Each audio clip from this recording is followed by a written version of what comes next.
de cet ordre-là, pas tous les jours quand même, hein.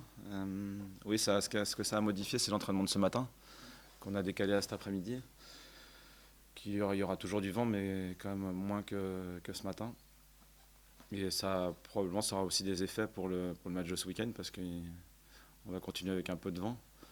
Donc on peut considérer que l'entraînement de cet après-midi sera préparatoire à au match de samedi. Euh, alors ce que ça occasionne, hein, il y a plusieurs choses. Souvent sur la concentration, c'est plus dur. Donc j'ai souvent noté les impacts que ça pouvait avoir sur le vent. Enfin, le vent pouvait avoir sur la concentration. Ensuite, le deuxième point sont nécessairement les ballons aériens. Parce que là, pour le coup, jouer face au vent, ça limite vraiment la longueur. Et jouer avec le vent, par contre, ça l'augmente. Donc ce sont les deux aspects qui me viennent là spontanément à l'esprit. Il peut y avoir aussi un vent de travers, une option, ou tourbillonnant. Enfin voilà, enfin, vous voyez, pour le footballeur, on dit souvent que c'est l'ennemi du footballeur, mais j'irai pas jusque-là. Ça a des conséquences, en tout cas sur toutes les trajectoires aériennes.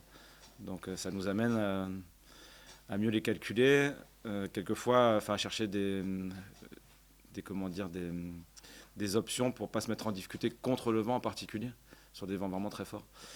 Donc on va voir ça cet après-midi. Oui, comme sur le dernier match qu'on a joué à domicile, on l'a joué contre Rennes. C'était un match, je dirais, emballant à jouer. Et celui de Lens l'est aussi.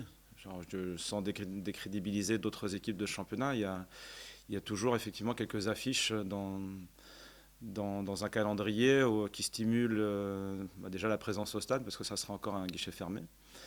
Et puis aussi le challenge pour les joueurs, assez naturellement, de se confronter à une équipe qui a vraiment très bien performé la saison passée, qui joue en Ligue des Champions cette année.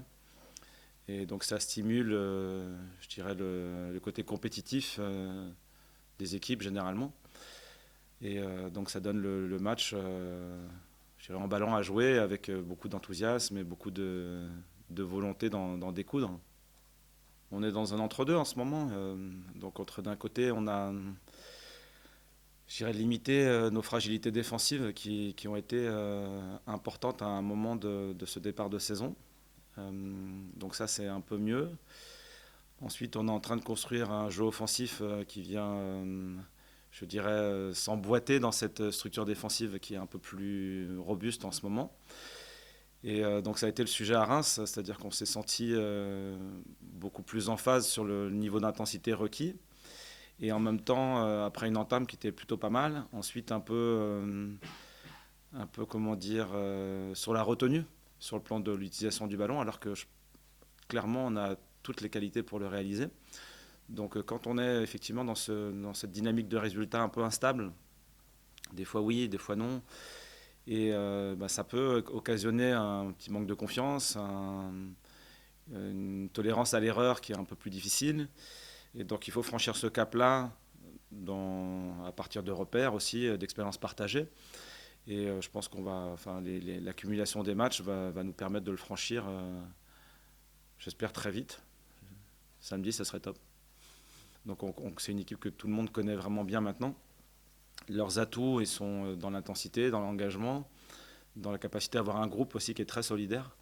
Donc ça, c'est ce qu'on est en train de construire nous en ce moment. Donc le challenge, il vaut pour aussi cette inspiration en quelque sorte, à la fois de nous solliciter parce qu'on sait que c'est un très bon adversaire, et en même temps de savoir les forces qu'ils ont sur lesquelles on peut nous aussi capitaliser pour construire notre match et la suite de notre saison. Donc c'est le discours qu'on tient en ce moment.